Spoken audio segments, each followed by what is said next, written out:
Okay, we are live and welcome back to the Arrrgh Booked Book Club. We are going to be discussing Theater of Marvels by Leanne Dillsworth today. I'm really interested to hear your thoughts on this one because I went into this book so blind. I knew it had to do with theater and I knew it was in Victorian England, but that is like all I knew. I didn't even read the synopsis fully. Like, I knew it had to do with like a biracial character, which is what made me interested in the story because I've never read something set in Victorian London from that perspective before, but I did not know what this was about at all. Yeah, So, I didn't even read the inner flap. yeah. Like I was like, I think I skimmed it because I don't like knowing too much when I go into a book. So I think I skimmed it and I caught like the very basics. So, but I didn't know like what the story actually was about. So I had a good time reading it. I really liked it. So I'm in the middle of fifth season, and I'm doing that within a book club with my brother. Which have you started that book by any chance? I read The the fifth season. Yeah, the first book in the yeah, trilogy. That's as far as I've gotten though. We did that for book right. club like 2 years ago, I think. 3 years Okay, ago. so I had Yeah. never read it. People have been recommending it forever, and so I was like deep in that, and then it was like 2 days ago, and I was like, oh no, I have to read this book. I was like, I have no time to read the inner flap. Like, it was. I mean, this was not like a winner for me. Like Mm, I thought I would like it more than I did based on just knowing those two things, that it was about a biracial character in like Victorian England, and also that it was like sort of like a mystery. There was something going on, mm-hmm. that you had to solve or something. And I think I went into it because of that, expecting more mystery, like more intrigue, more like, Same. I thought there was going to be a murder yeah, mystery. Yeah. yeah. And there wasn't. I kept waiting for it though. I was Same. like, I kept expecting so, some kind of plot twist to happen, yeah. but that is not the book that it actually was. But once I let go of that, I think I enjoyed the story more. But like I just kept expecting things to happen that were just never going to happen. Because I was Yeah, fully convinced this was like a murder mystery. So that's and what I I don't know thought too. And why. I thought there would be some twist. I think Mm-hmm. the missing piece in this book for me was that there wasn't like a twist with any of the characters, really. Mm. Everybody turned out to be sort of who I expected them to be, you know? Yes. Um, like I think Barky's heritage was probably like a surprise, but not really, because they kind of emphasized, like his very, very dark eyes, like early on. I was like, ooh, like See, um I didn't catch that about Barky, so I thought the yeah, his backstory would be different. I was yeah. expecting that they were going to go more in a he's gay situation, which I still think he was, Okay. Yeah, but because I they could see were that. being Yeah. very specific about a Yes. mistress and how he was like, Yes. it's not a mistress. And I'm like, Yeah. aha. Yeah. And I That's think there true. was That's also a true. moment where she says there was a portrait that she assumed to be his lover that was taken down Hmm. before she Yeah. went into the room. So I was expecting him to like that was going to be his reveal. And I still Yeah. think that was a part of his character. It was never stated. Maybe it just got But cut in the whole thing. yeah, Maybe I there's wondered too about many. that so much because it felt That's like true. that's the direction it was leaning in. So when it Yeah. turned out that he was also like white passing, I was like, wait, no, that's not what you Yeah, were supposed to exactly. say. Yeah. I didn't see that. I didn't see it being as big of a thing because I didn't Mm. see it being as big of a thing for him. Like, I don't know. I was like, this is another thing. I don't know. I had a hard time relating to the main character, as like the more I got to know her, the less I could relate to her. Like I felt like at the beginning there was a lot more to like sympathize with or empathize with than towards the end. Like I thought some of the choices that she makes were kind of Yeah, she seemed like a um very naive character, and I expected her to outgrow some of yeah. that naivete, but I don't know that she fully did. Like she And I definitely don't know that, had some growth, but yeah, not as much as I expected. right. And I don't know that I really bought into the idea that she could be that naive, having come from the background that she came from, Yeah, exactly. you Like know? I just thought she should know better. I don't Yeah. know. Like, she Yeah, I seemed to know agree. exactly what was up with the street gangs and things like that, and she had, like, Mhm. had to navigate that space. Yeah. Having known all that, to go to these shows and to have an act like this and to not know what was going on, like, when the audience was looking Right? at her, Yeah. I was that baffled that she didn't yeah. understand what was happening and was, like, surprised when it was brought to her attention. I'm just like, "How do you not know this?" Yeah, it felt a little Yeah. disingenuous. I think if her past had been something else, like, let's say she had been, like, actually raised by, a white upper class Mhm. family or something like that as white passing, and then this had happened Yeah. to her through some other circumstance, I could buy it more. But this whole thing of, like, having been brought up so racially aware as to have her mother emphasize, "You were born free," like, "You were born free," and, like, literally having been put into a safer situation by her mother and everything, growing up and having lost her first love and best friend to, like, Yeah. by gang violence, basically. Like, I can't imagine just her being like, "They're just here for the show." Like, they're just, you I know? agree. Like, I just felt that she wanted her to be naive for the story to work, but she didn't, like, set it up right for her to be that Yeah, naive. Yeah. yeah, No. exactly. I did So, like her inner monologue and, like, following. I like stories like that where you're just like, you only know what they know, and so you just kind of mhm, follow them through. So I liked yeah. that aspect of it. And I really liked Yeah, I I thought the really liked writer did a Rocky. really good job of that. Like, when Mhm. she would do the scenes in real time, like, of her walking from one Mhm. place to another and stuff, I felt like it was very atmospheric, like, very Yes. Yes. evocative Mhm. of where she was and what she was doing. So, I thought that was actually her strength in terms of writing, was, like, Mhm. taking you to that place. But in terms of character development, like, there's definite character development. I just felt like the characters were their arcs were too straight, Yeah. you know? Like, it was very I can see expected. that, yeah. Yeah. Especially Zilla's. I felt like she should have had a lot more growth than she did, and so many of the characters felt very surface level. Mhm. So, like, Yeah. nobody had as much depth as they could have. Yeah. I agree. I mean, if anything, it's almost like the foils had more of depth than the main characters, like the, uh, the antagonists, you Mm. know? Like, I had a lot of curiosity about, like, Vincent's whole situation there, like, being Yeah. this person who's, like, obviously kind in many ways, but also still, like, stuck in a lot of racist and, just that upbringing, right? Like, of having been Mhm. so privileged to not see, um, the difficulties, but also, like, I don't know, like, Krillig's character, like, his past, like, what was the friend Ellen? Like, Mhm. all of their stories and their foibles, like, because she gave them negative characteristics, made them more interesting to me. Like, I felt like Mhm. I always like books better when, like, the main character and all her friends are, like, multifaceted. Like, there's good things and there's definite bad things, and, like, you Yeah. just decided to love these people anyway. But, like, Mhm. it's, um, I don't know. Like, I felt like the good people were, like, really, really good, and the bad people were, like, really, really Yeah, bad. it was very black and white, which Yeah, yeah, I agree with that. so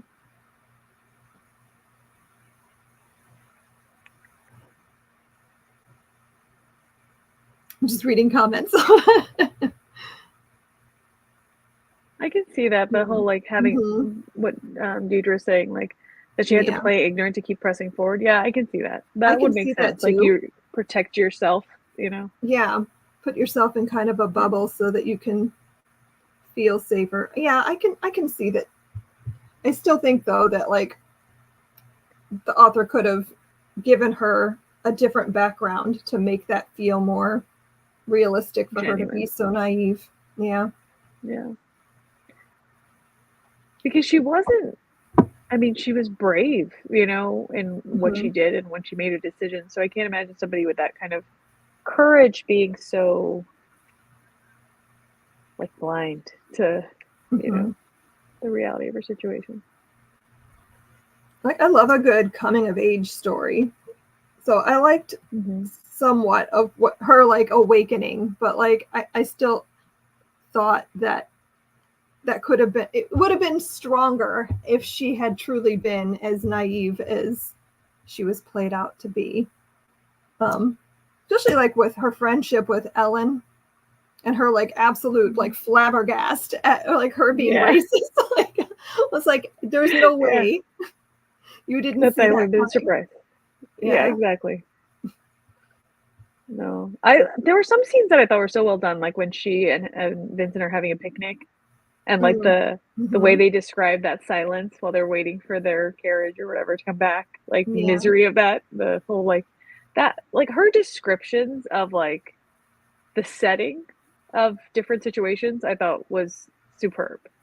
I think that's what made me give it a 4-star instead of a 3, was like I really liked the writing. I really liked like the ambience of the story. Like it just felt like I was in Victorian London. Like, I don't know. I really liked that. For sure. And I don't think she did that in an overblown way either. It was like very yeah, like you could smell the brine of the ducks kind of way. You know. So yeah, but I think I was just really disappointed in the one notes of a lot of the characters, you know, because I kept like waiting for something to happen where somebody would like truly shock her, you know, like like you said, the Ellen thing, that was not shocking. No, I thought that would happen sooner, honestly. Yeah. I was actually thinking like, that maybe my best friend. Yeah, exactly. I thought maybe it would be Barky, honestly. Somebody who'd been kind to her turned out to be somebody who was like maybe already knew that show was going on. For Barky to like turn on her. I was so surprised at the end of the book when like he's still her friend, and I'm like, wait. Exactly. I was expecting something here. Yeah, I don't know. Yeah, like something. Even Vincent and stuff. Like, I mean, I can see him being just like a, you know, like a passive character, but like I felt like something would happen. Like, you know, when people make these bad decisions, even if they're like largely good or whatever, where like they're too hurt or they're too angered or they're too betrayed or they feel somehow like you've overstepped, you know, or you do something dramatic, but nope. So everyone behaved the way they were supposed to, which I was like, no bueno.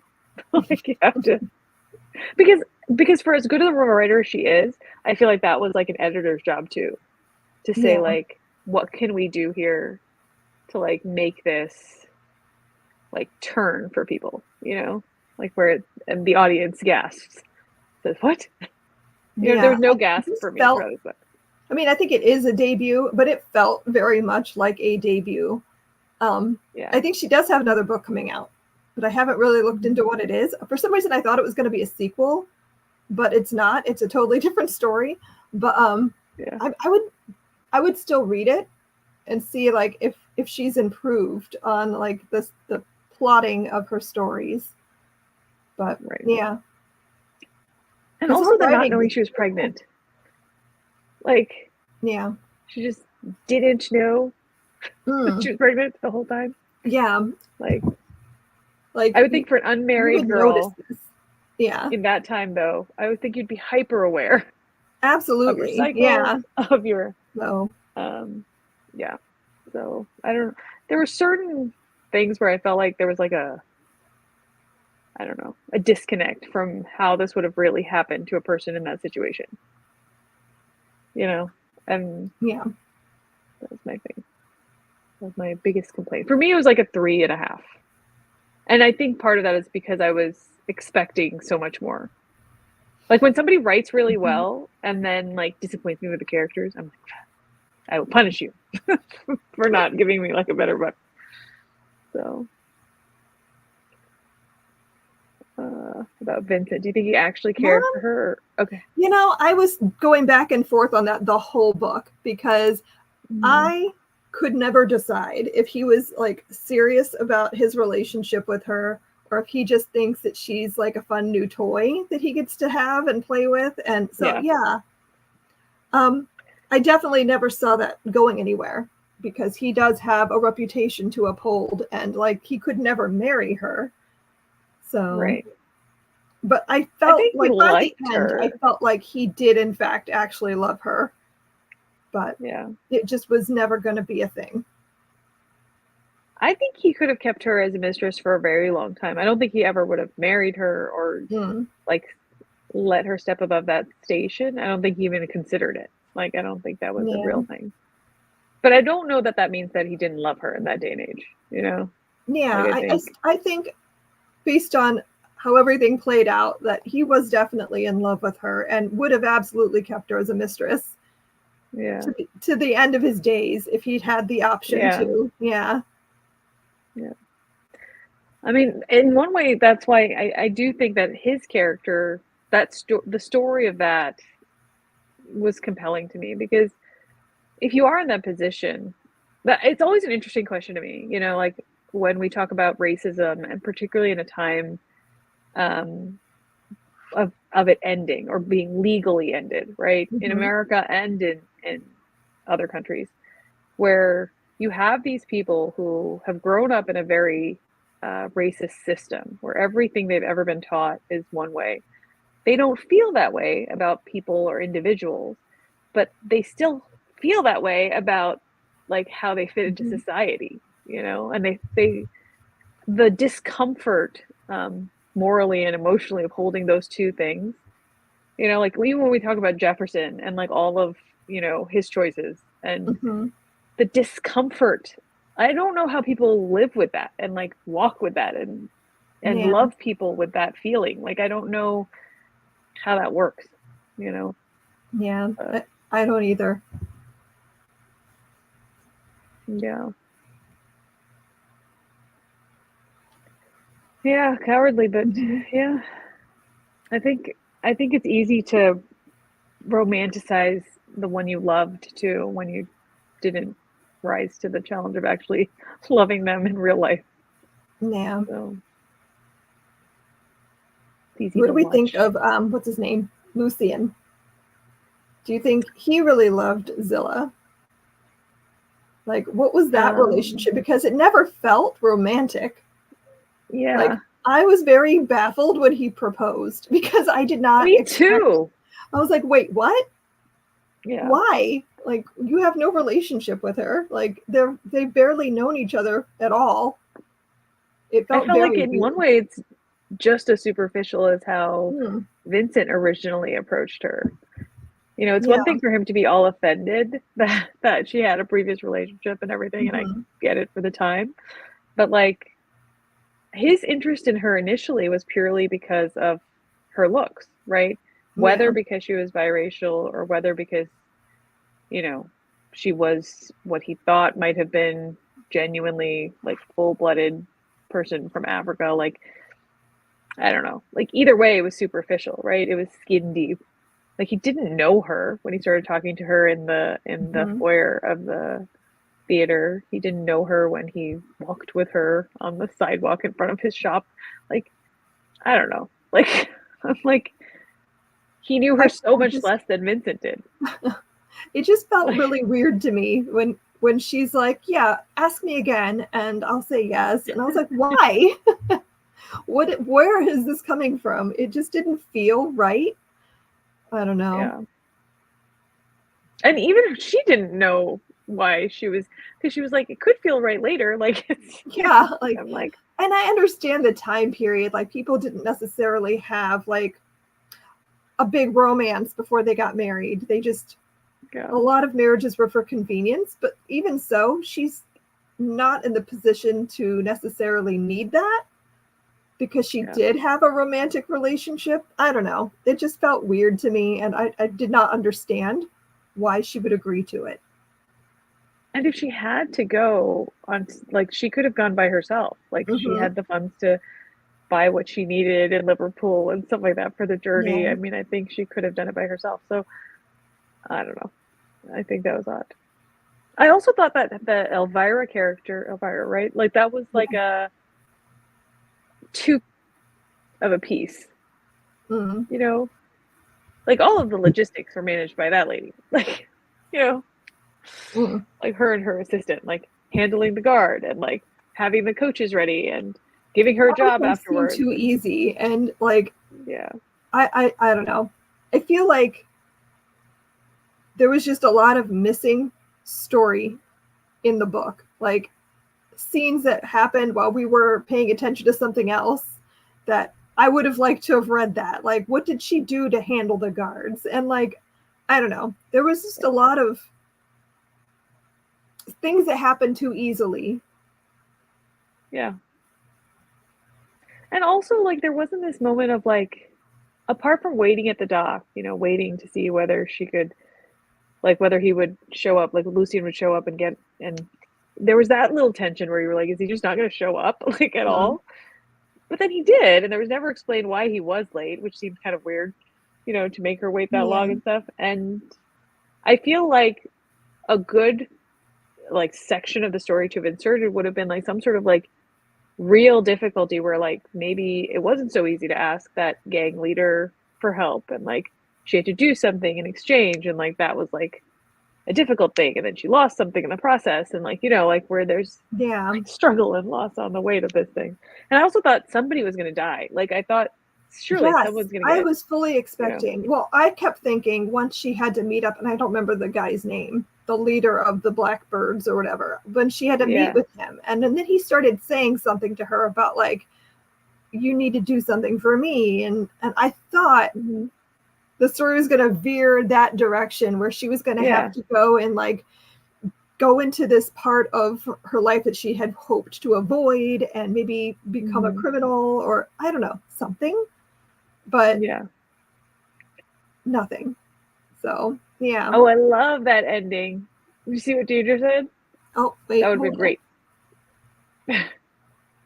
Yes, that would have been great. That would have been so much more fun. Yeah, like let's say she'd had to go do something for him, but then ended up like, you know, surprising us and him and everyone by like double crossing him somehow and getting it all to work out in the end. Yeah, that would have been a much more interesting turn in the story. Yeah. But now she's a fundraiser. I'm sorry I said it in such a mean way. But I mean, really, like she works for like someone who has the means and the, you know, wherewithal to hire her as a fundraiser. Which is good. Fundraisers are necessary. But you know. Just don't make for an interesting story. Yeah. Exactly. And I also hated how she named her daughter Fortitude. Like I was like, oh yes, do it. It was like of all the names, why? No, she's not going to be happy about that. What are you going to call her? Like 40? Like what? 40? Like you have to think about these things. How are you going to like call this child to you? Anyway, like you can't just willy-nilly name her after like a lion. But I mean, that didn't exist then, I guess. Or maybe it did. I don't know how old those lions are in front of the yeah, she had a happy ending, and we do want chaos. I prefer a little bit of a chaotic ending, I guess. We totally do. We're like, we need death and destruction, gang leaders. So, no. I need a little bit of murder, you know, just a little. I mean, it starts off really with that vibe. Like whenever I hear or see in a movie or anything like those creaking like old theater floorboards, you know bad things are going to happen. Yes. You know? It's not all like sunshine and roses back there. Like, and even like in the warehouse, there was like 2 drops of blood. I was like, tell me what's actually going on. Like, I don't know. There was a lot of missed opportunity here. Like there were so many things that could have happened that would have made this a much better book. Like I wanted her to go see the show at the auditorium because I really thought they kept setting it up. Like we were going to see what exactly he had going on there. And then like she would disrupt it in some way, but no. We never actually even have their experience shared somehow. Yeah. Where like we only got that tiny peek at what he was doing, and there could have been more of that. Yeah. Yeah. No, that whole era of like the circus sideshow type of thing is horrifying when you look into it really anyway. Is. Like That's one thing I remember when the movie The Greatest Showman came out, and people were like, if only everything was sunshine and raisins like this. Like, I love that movie, but I'm like, you have to think of this movie as a total fantasy. Like, it is not in any Like, I've way. never seen that. I've never seen it. It was I really kept fun to thinking it watch was as a going to kid. annoy me because, It might, yeah. like, because that piece of it is really annoying. But I just watched it, like, and I was like, I'm going to Mhm. go into this like the children are watching a circus. It's fine. And the songs are so uplifting, and it's like, I wish it had been this way. Like, it is the Yeah. dream of like what those, you know, like circus, like sideshow kind of Mm. things would have been, but it is definitely like a complete fiction. Yeah. So no, yeah, I mean, I would say very strong writer. If she wrote like her second book, like I would definitely read it. You know, like I'd be interested to see like whether she made Yeah, her I would characters. definitely read it. Yeah, because I did like her writing style. I think there's a lot of Yeah. potential here that maybe she just Hmm. needs to grow into her writing more and Yeah. figure it out. But like, I don't even know what the other book is about. I just know that she has a new book out this year. Hmm. I don't even I know what did it's think she was called. great at like capturing the atmosphere though. Like Yeah, that was really, like the best really part of good. the book, honestly. Just how atmospheric it was. Hmm. Yeah, House of Yeah. Shades. That's the name of it. Oh, so maybe it's like a medium or ghost thing. Oh, it's also set in Victorian London. Following a young black female doctor's dangerous quest to find the truth and unearth the secrets of the past. So I would be interested in reading that. It has potential. I was surprised. I went and looked up when I finished reading because I always like to read reviews after I finish to see if like I agree with what other people are thinking. There are almost Yeah. no reviews of this book. Really? Like there's very few. Like I want to say 1,000 people maybe have given it a rating, but only like 5 reviews anywhere. So I was surprised that it has I like wonder very why. little, like no one's talking. I'm like, why? This had such potential. I thought more people would have read it.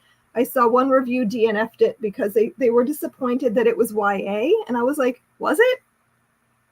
This didn't feel like I YA to wouldn't me at have all. considered this YA. Yeah, Yeah, maybe they thought that it would have like more like spiciness to it. I don't know. I don't know why I was though. It doesn't confused. seem to So, suggest that. yeah. I don't know. So now I have to go So write a review because I'm like, well, somebody needs to review this book. So, but yeah, I was I surprised. definitely wouldn't consider it YA. Like I think I it's feel really like this went upsetting. under Like the radar when it came out or something because like nobody seems to maybe. have read it. Yeah, but I mean, yeah, the YA thing is I think the YA designation overall is becoming really muddled now with the It rise in really is. popularity of like spicy lit.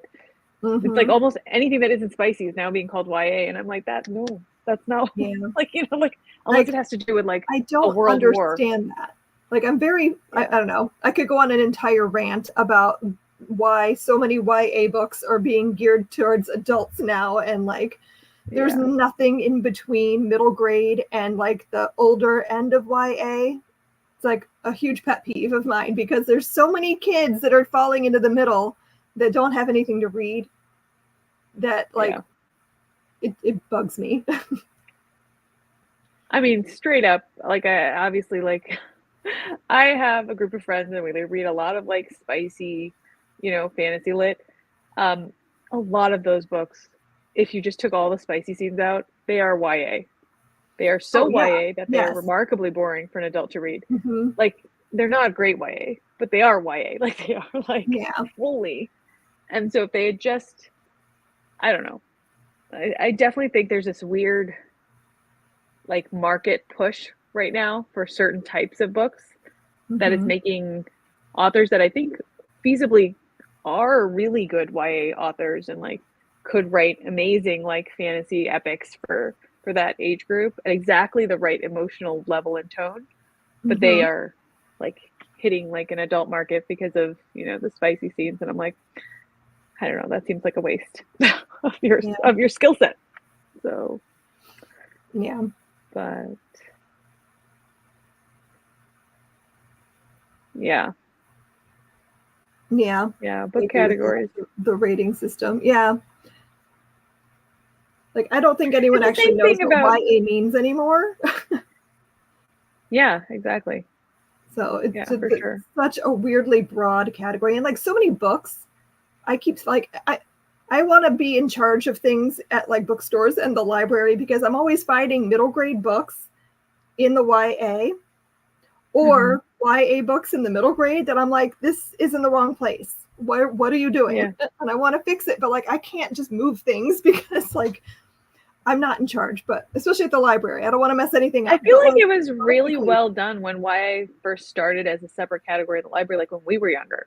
Like I remember the YA section starting in my library. We hadn't had one before. There was like a middle grade room and there was the adult section and there was the little kids area, but like there was no YA. And then they had like a specific room. And I feel like when they first made that shift, I think what they were doing was going through like both like adult books sort of and like middle grade books and kind of putting them in this category. And I thought that initial designation was excellent, like really excellent, because you had really complicated topics and things like that being addressed in YA that were pertinent to that age group, you know, but like were dark and like emotionally difficult to handle and too much probably for middle grade, but like completely appropriate for the level I was at that point, you know? And I read ahead anyway, but like either way, wherever you feel like you fit, you should find it in the right room. Yeah. So See, I have no memory of my library doing that. I don't think we ever had like a teen section.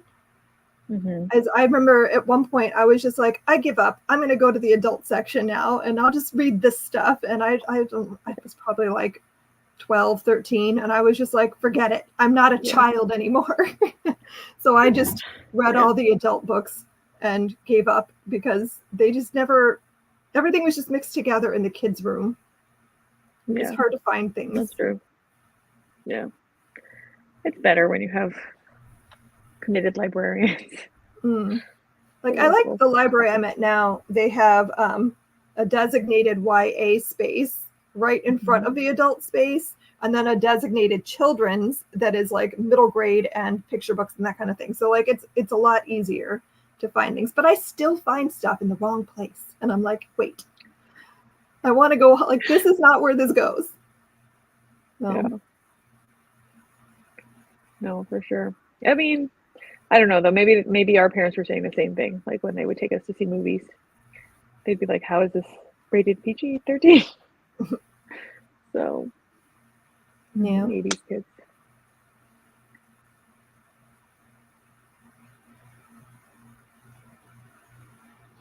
Okay, I remember you mentioning that book, Maggie. But a backstory. I need to go look that up. Yeah, for sure. I just love the name of that book.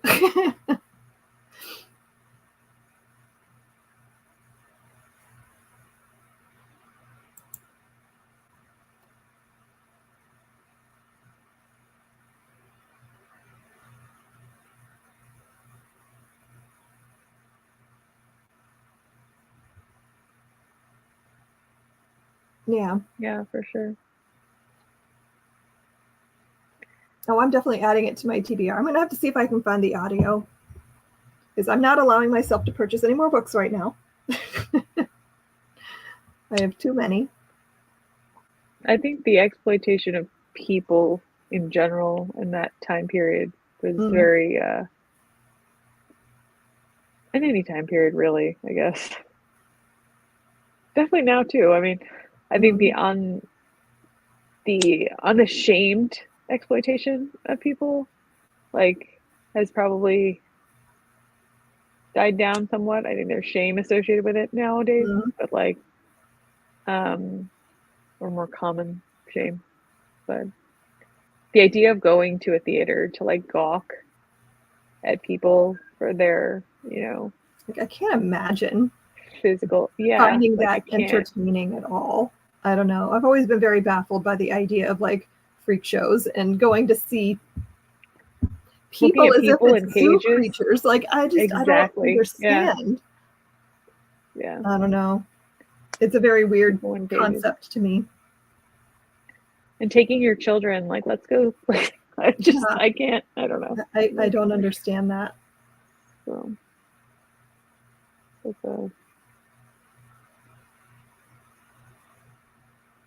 Some good things have happened. But then I guess, you could argue that we have social media doing that in some ways too, Yeah. depending on what account you're That's looking true. at and why. Like the whole people of Walmart thing. Yeah. I don't like that either. And I'm always terrified when I'm out that someone's going to take an embarrassing picture of me. The people of Walmart. Yeah. Yeah. I don't know. I think we all want to be a certain type of person, but I wonder sometimes even about, when you show someone something like those people falling and stuff and hurting themselves and all those channels devoted to like people hurting themselves. Like there was somehow getting injured and like hitting the ground and you can hear him like scream as he like hits the ground because I mean it's like a good, I think he was going along at like a good clip, like several miles per hour when this thing went down. And like people, like the comments are always what get me because I can't like stop from looking at the comments and I'm just like, I don't know why I do it. I know. I should say know the better worst too. things. But people are terrible. Yeah, and I'm just like, what is happening? Like just hearing that one time, I was like, I can't. Like it's a miracle they survived. I don't know. It just even shows like America's Funniest Home Videos. Regina had at one point was really into watching that, and like the first time she saw it, she's like, "Wait, are these people actually getting hurt?" And I'm like, I'm sure it's not really hurt. Like, I don't think they would submit the tape if they like were really hurt. If they weren't okay. Yeah. That's what I told my kids too. Like when they do those things. But at the same time, it's like, should we be laughing this hard at somebody falling down or like this is a really embarrassing moment for them? I would not want that on TV if it was me, but yeah. Oh man, I remember watching American Funniest Home Videos on TV with my family, and like some of the things were super super funny. Somehow I feel like the things that are shared nowadays are like so much worse because I'm not sure if those people are okay. Like there's something about there are some that I'm like, there's no way they came out of that unscathed. Like that looked exactly. Yeah, and I think too, like there's this tendency, especially nowadays, that people are doing things on purpose to try to make the thing happen so they can get the video. And I'm just like, this doesn't look like that actually happened the way you're trying to make it look like it happened. Yeah. It's this whole meta universe now of that. But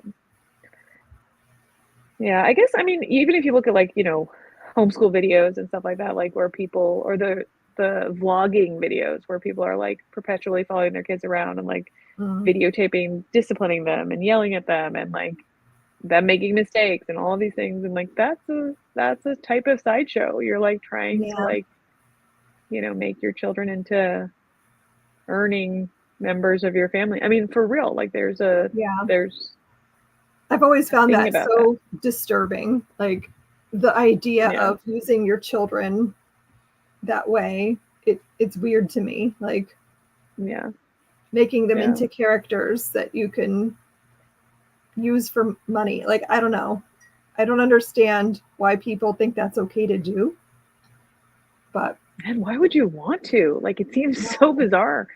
I don't know. I remember back when that was like a really big thing, like people daily vlogging, like in the early days of YouTube. And I remember thinking then, like, what's this going to look like in 10 years when your children are old enough to understand what you've been putting on the internet? Like, how are they going to react to this?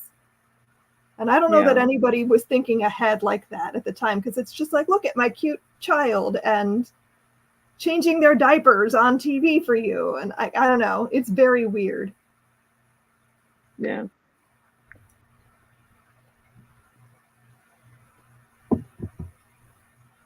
Yeah, the experiments. Yeah. Even if you read some of those like old, you can read like old eugenics like papers and stuff like that, and the things that the coldness with which like some of those scientists and even just like not scientists, like people who are interested in science, would like write and want to do, and I mean all of that, right? It's so dehumanizing. It is, and I think they even said something in the story about how it's okay because they don't feel pain like we do. Mm-hmm. I was like, Yeah. what? No. Yeah. Very weird. Yeah.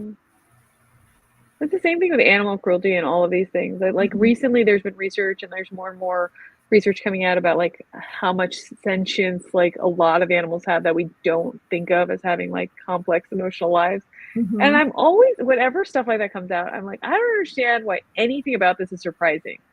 Like, I don't understand why the premise isn't that they have like an emotional life and like now could try to prove that they didn't, I guess. But like, why would you assume that these fully functional, like creatures are just wandering around, just eating and like, defecating and like waking up in the morning and having, like it seems so weird. Why would you assume that there's no higher thought? Even if you thought of something as an animal, like what are you doing? Yeah. So, I think we like I still can't read tend to about the think of rhesus ourselves monkey as being like experiments. above all of this, but yeah.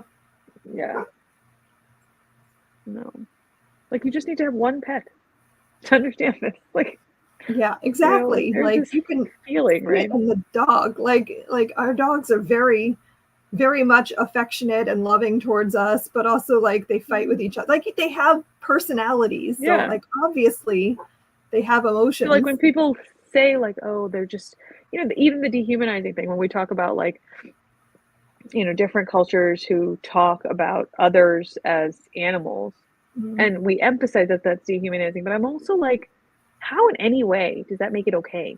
Like to them themselves, like you can, this whole idea of like calling like someone an animal or a lesser creature, and then that somehow making your horrific treatment of them justified. It's bizarre to me.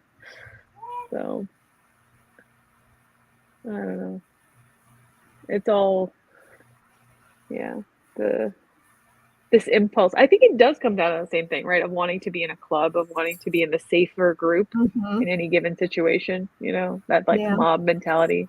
Like even if it's a small room and it's just like an exhibit and like one, like you still feel like you're in the safer group. You're in the group that's like strong in the situation, and that motivation is, I can't remember what university it was, but I was reading, I can't remember what book I read it about, but they had done those experiments that they had to shut down where they would have students literally become jailers for other students and then basically treat them badly, and what would psychologically happen, to both groups as this was happening. I can't remember what university it was. This was definitely done as like an official like psych experiment. And the idea of like, I don't know, just doing that, like just like there are some things that I think go beyond like, like just basic morality, like to think of these things and then set them up and then do them. And they would talk about how like the group, the mob mentality of the captors, the people in power would like, they kind of egg each other on, and the more powerless they felt like the other group was, the more horrible they'd be towards them. And I was like, I would like to believe that, would not happen. But like history seems to show that it does happen over and over. It does happen. Yeah. Yeah. So, yeah, exactly. I can't remember what university it was. If you can let me know. That was crazy. It wasn't a small university. It was like a university name that I recognized. So,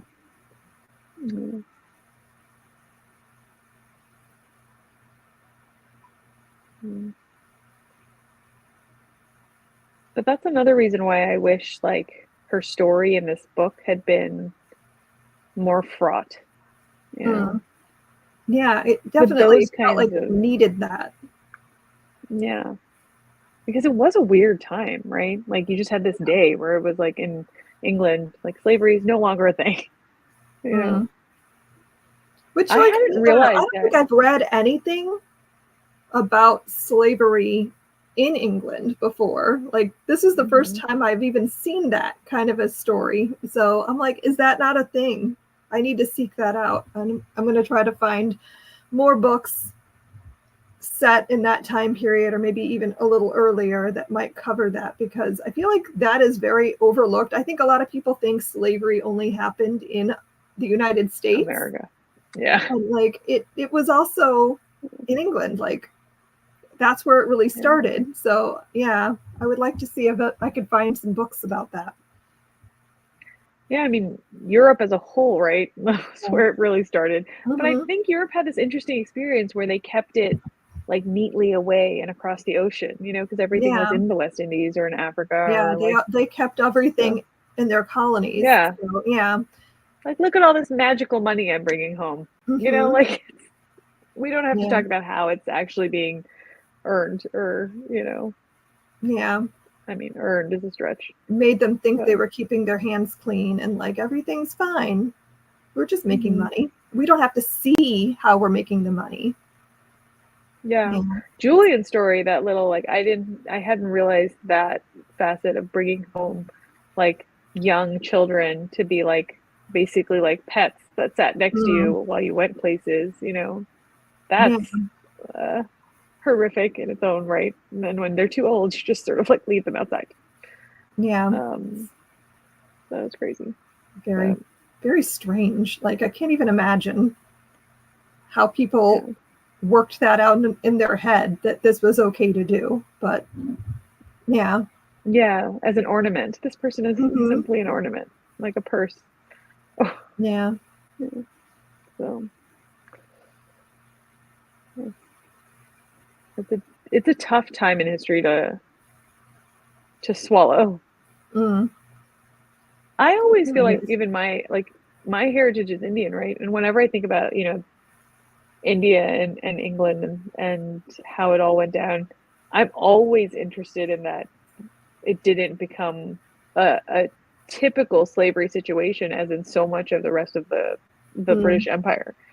And I'm like, did that just have to do with the fact that the British East India Company kind of was like, we're going to run this like a business? Like, we're just going to, you know, make business deals with everyone. And it was just a very, and I mean, in one way, obviously, they ruined so much of the nation. But another way, I'm like, is that the piece that kept it from being just a straight out, you know, like slavery situation like it was everywhere else? Or was it that people were, you know, just there was too many people and they were like, we'll just come back in the next life, like it's fine, like we'd rather not do this one, because you do have a problem, right? Like when there's such a firm belief in reincarnation for the vast multitudes of the population.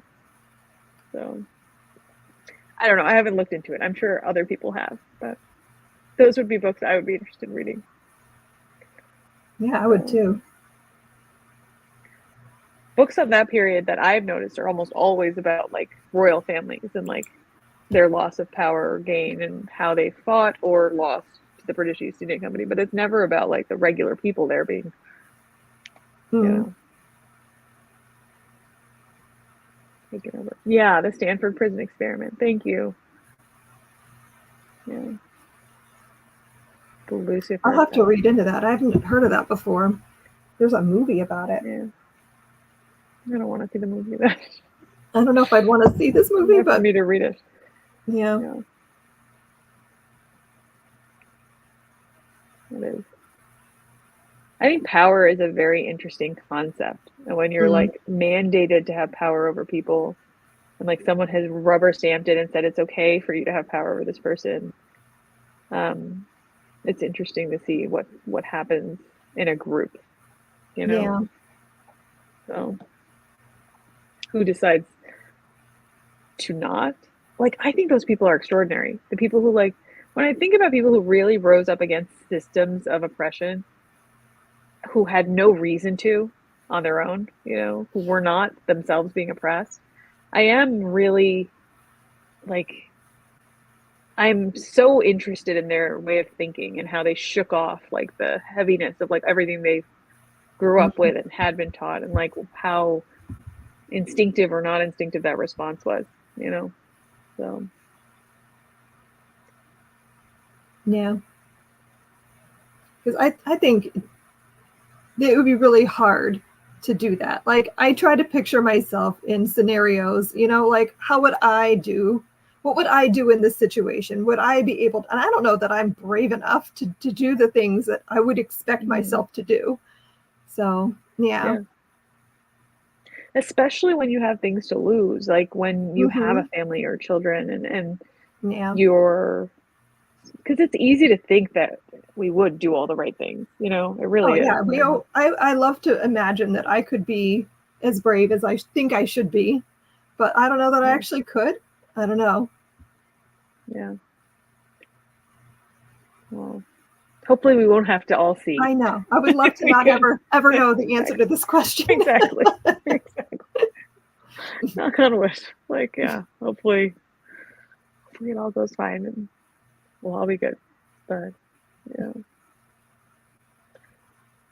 yeah, it is for those people, right? The people who, it's like a callback to the postcard. It's like the people who like don't follow the rules of like society and stuff, who like, are essential in those moments. The people who are like, no, just because you say so doesn't mean it has to be this way. Yeah. So.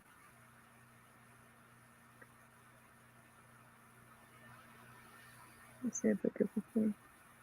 I have to look into that again too, though. There was another movie that I had seen with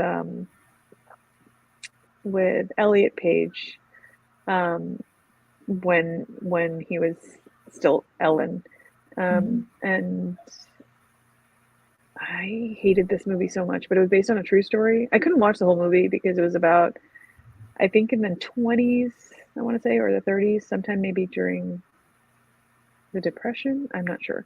I guess the parents worked for a traveling circus and left two of their children with a woman who was boarding children, while the circus was traveling, and somehow one of them started being abused by the mom, the lady who was, holding them, to a horrible extent where this one sister, not the other, was like kept in the basement, like chained and stuff like that, and like her other children and neighborhood children started coming over, and they would all kind of like abuse this girl. And this was also a true story, like based on a true story. And these kinds of things, like that people do, that, like, I don't know, even like in a small group, when it becomes this thing. And recently, that story about that child who, I can't remember where it was. I believe it was a trans child who was cornered in the bathroom by some girls, and then like injured badly enough that she later, possibly, allegedly, we don't know, right, passed away from injuries related to that. And I can't imagine like what comes over in these situations. So I don't know, because it's not just when people say it's all okay, it's also when like one person says you can be in my club of stronger people, like we're stronger than this one weak person. So there's a middle grade that's about that. What is it called? I can't think of the title. Something about Jennifer Chan? I can't think of the name of it, but it's about that whole like dynamic of like what makes a person choose to be a bully, and like exploring the idea of that through the perspective of the person doing the bullying, which always just like, I don't think I've ever read anything like that before, and I loved it. I thought it was like a really important book that more people would need to read. But yeah, the idea of why would you do that? What do you gain from choosing cruelty and wielding power over somebody? Like, yeah, I mean, human beings are complex. There really is. Like, we lost out on this whole giant brain thing. It's not all it's cut out to be all the time. So but yeah, I think this is another reason why books shouldn't be banned, though. Like a book like this, I could totally see being a banned book in like a state like Florida or something, because it has the audacity to mention, that white people once upon a time did something bad to Black people. Like, But I think this is why, right? It's for that bitter taste in your mouth. Like, you need to feel the horror of it. Like, if you don't, then what do we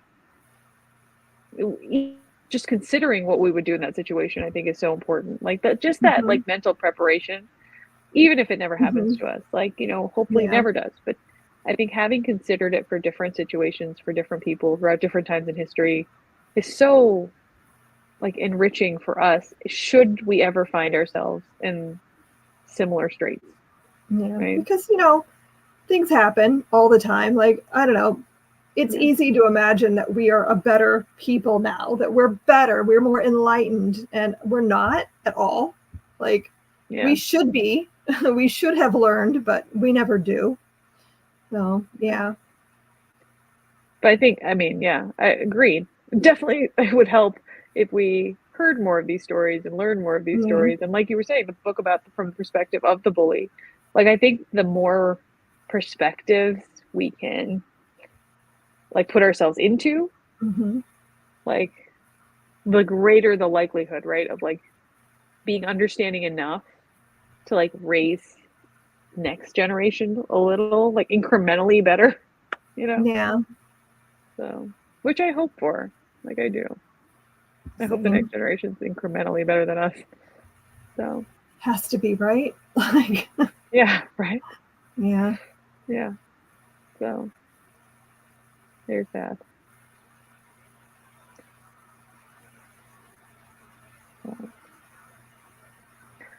So what's next month's book? Oh, I got it up here so I wouldn't forget to grab it. We'll be reading Salt to the Sea by Ruta Sepetys. Sarah has been actively mad at me for not having read this already. She read it way back in like 2016 and was like, Mother, you should read this. And I was like, yes, I should, and I will. And I just hadn't ever gotten to it. So, and I think this was on your list when we were exchanging like book Yeah. stacks and things. And I was like, oh my gosh, perfect. Salt We're to going to the read Sea has that. been on my list for a long time. Like, It's been at on my one list point for so long. in one of my planners, I have the cover like printed out and like put down. That's always my shame marker. I'm like, if I went through the trouble of like printing out the cover into my TBR, like not just writing it, and then I also didn't read it, that's like, It's like, no. I But always a say lot of Ruta people are Sepetys still is reading a it. favorite, but I've only read 2 of her books. So I really need to read at least a third. I was hoping I could get it on Libby sooner, but a whole bunch of people are reading it right now. I was very Oh, really? irritated. I was like, I didn't even look at yeah. that. Well, I mean, where hopefully I am, I don't know. I might It's still like be a able to find 9-week it. wait. I was like, Yeah. this seems unreasonable for a book that came out like a while ago. I don't know. So, Yeah. Every now and then a book will have a resurgence out of nowhere and like everyone's reading a yeah. thing for no apparent reason. I don't know. But I know Sarah says this is excellent and she's been bugging me about it for like 5 years. So 6 years? I don't even know how long ago it was 2016. But yeah, so we're definitely going to read that. We're reading it this month and I will finally be able to say that I have read it. And I think I'll probably finally be able to claim her as a favorite author. Okay. I only just learned that we can, this is going to make me sound very stupid, but that I can like stream audiobooks on Spotify for free. Like, Yeah, I that's didn't a realize that they had relatively new never thing. Yeah, Yeah. I think they just added that. I can't because I don't have Spotify anymore. I got rid of it because their ads were driving me crazy. And I was like, I don't want to pay for another service. So I can't. Well, I have Spotify anyway. And I was like, my Libby got returned on something recently. And my brother was like, why aren't you just listening to it? And I was like, I can do that? I had no idea. I'd never gone to because I thought I would have to pay for the audiobooks, like kind of like an Audible or something. But no, they're just there. So, and Spotify's only like what, like $11 a month. So, is it? I don't know. I never subscribed to it because I kept telling myself I don't need it. I already pay for a YouTube. What is it called? YouTube Premium? The live or the premium, yeah. YouTube Premium, I think. And so I'm already paying for like the family plan for that, and like I get all my music through them. So I don't have Spotify anymore. See, I don't have that, so I need Spotify. Yeah. because Amazon Music just doesn't work for me.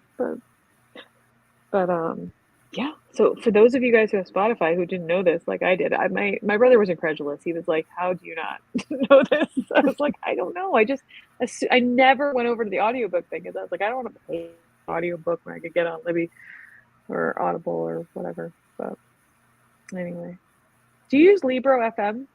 I do. See, I have a problem because I have Libro FM, I have Audible, I also use Libby and Hoopla, and I had to get Hoopla through a library in Florida because my library stopped having it. I was like, no. You can do that? Yeah. My library doesn't have it either. I found, I think it's, what is it called? I'll tell you in a second. I think it's Broward County, Florida. I think that's what it is. Yeah, Broward County, Florida Library. They'll let you have a free out of state account for digital stuff.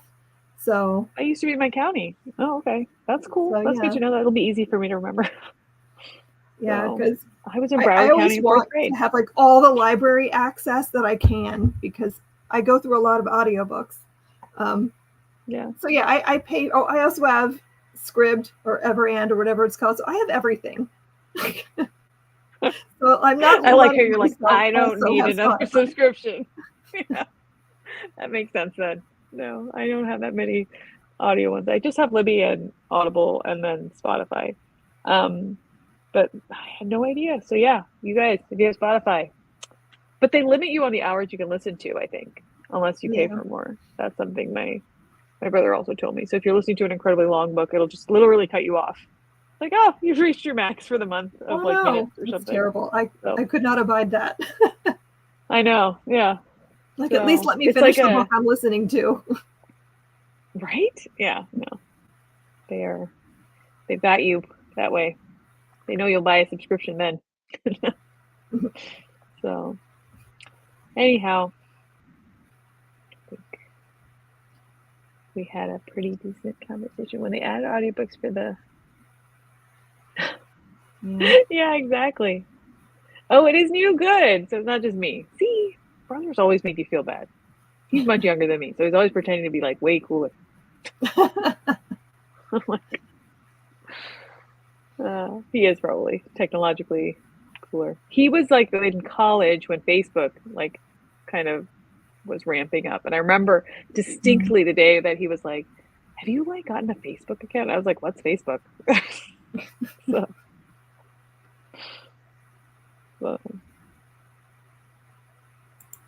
and now he's like, "You're still on Facebook?" So you can't win with the younger siblings.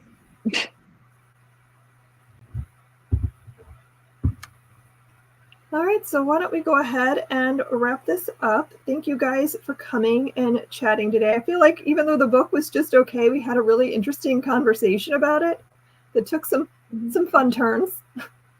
So yeah. So yeah, we'll be meeting again. I haven't actually looked. What is the first Saturday in June? Oh, why don't we say the second Saturday in June? Because technically the first Saturday in June is the 1st. Or do we want to do that? I don't know. What works better? The 1st or the 8th? We might have to have a discussion and see what we want to do. I could do either, I'm pretty sure. I don't have my calendar with me, but I think either would. How long is Salt of the Sea for people? I don't think it's going to be a long. Oh, it looks like this will be a really quick read. Oh my gosh, the chapters are all like really short. That is my favorite. So I feel like this should be a relatively quick read, but I don't know. It's a little bit long though. This is like more than 400 pages, but I'm thinking with such short chapters, it probably would fly through. So yeah, I don't know. Both of them work for me. I will figure this out. I need to look at my calendar and make sure that I don't have anything going on. I don't think I do, but maybe we can do on the 1st. So keep it easy. Yeah, that way we stick to first Saturday. Okay, so yeah, first Saturday we'll be here again to chat about Salt to the Sea, and we'll see you then. Thanks for coming. Happy reading. Bye. Bye.